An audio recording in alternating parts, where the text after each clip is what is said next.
bracket out of, and here's the brackets that I'm going to weld to it.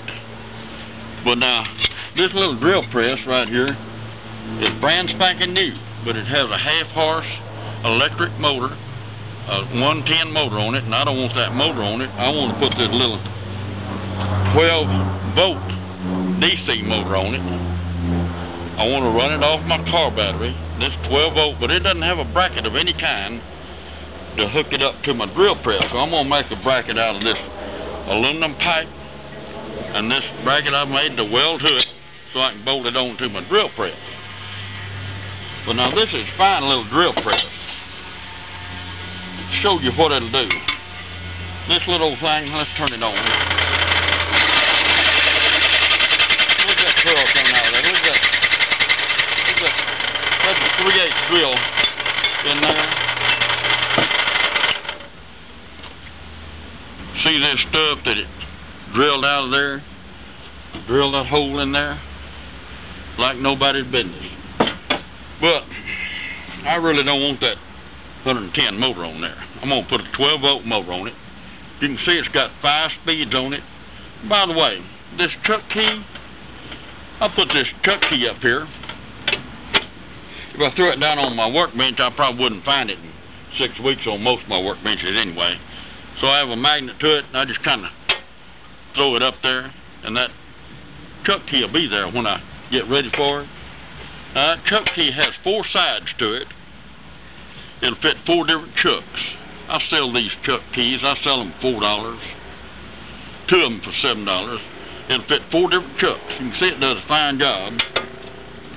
Now,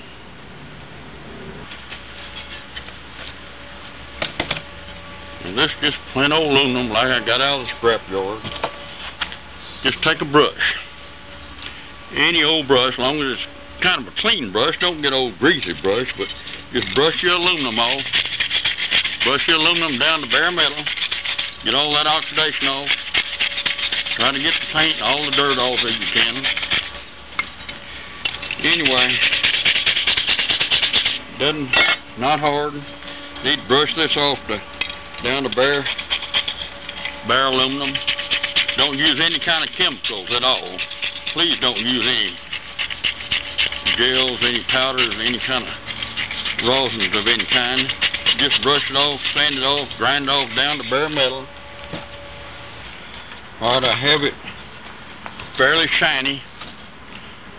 I just brushed it off with this old brush here, just that old steel brush, cost about $1.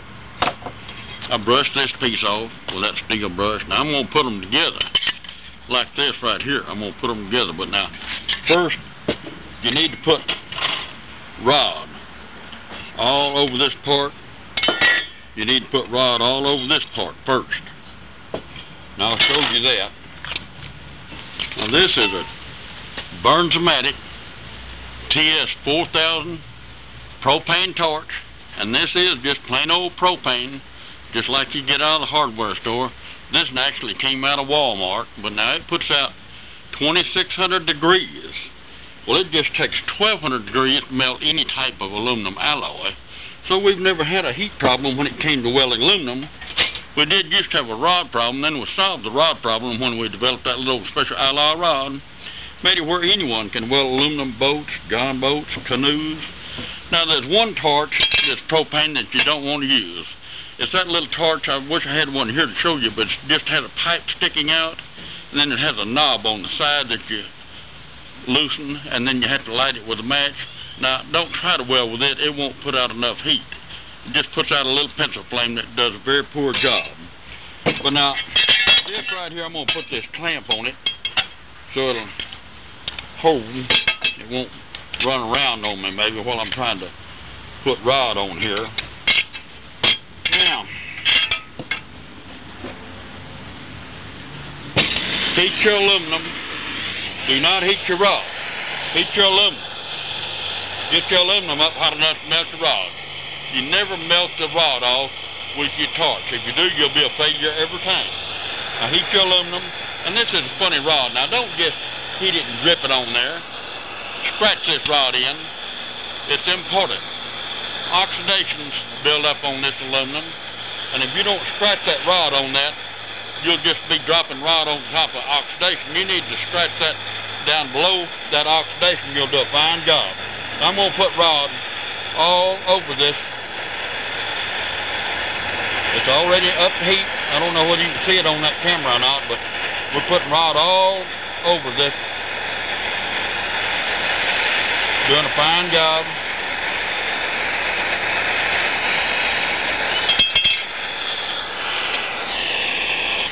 Now we're going to put rod on this pipe. We have rod on this. We're going to put rod on this, and we're going to scratch it now. We're not going to just drip rod on it. That rod has to move. If you just let your rod sit there and burn on it, you'll burn right through your aluminum. You need to test the heat with your rod. So don't heat your rod, heat the aluminum. Get the aluminum up hot enough to melt your rod, and you'll do a fine job every time. Now this is a little bit heavier aluminum pipe than ordinarily weld on, so this is going to take a little bit longer just to get it hot. But now you just heat the aluminum, don't heat the rod. But you can weld aluminum boats, john boats, canoes, lawnmowers, motorcycles, air conditioning equipment, refrigeration units, drill motors, routers, saws, blocks, heads.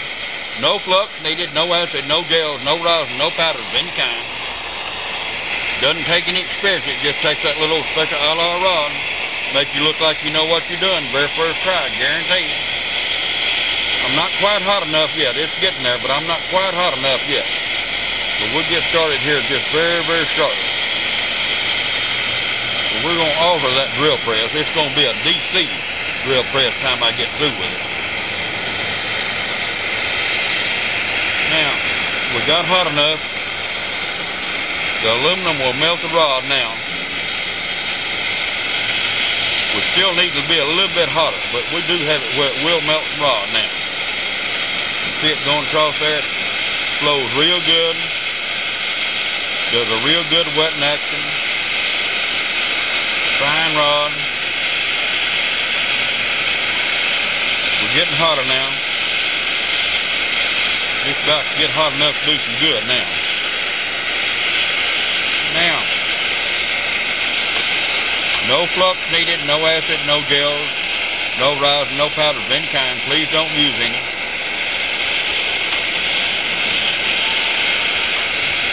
We're going to make this little drill press into a DC drill press. See how we like running off of a battery.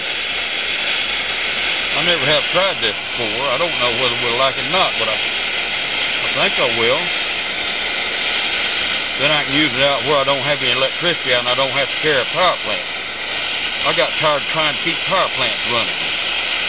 They were always getting wet, always out in the rain. Power plant gets wet, it usually doesn't start the next time you want it to start. But now, we're just about to get rod all over this thing. Now you can see I'm rubbing it in, I'm scratching it in. I'm not just dripping rod on there. But it's doing a fine job.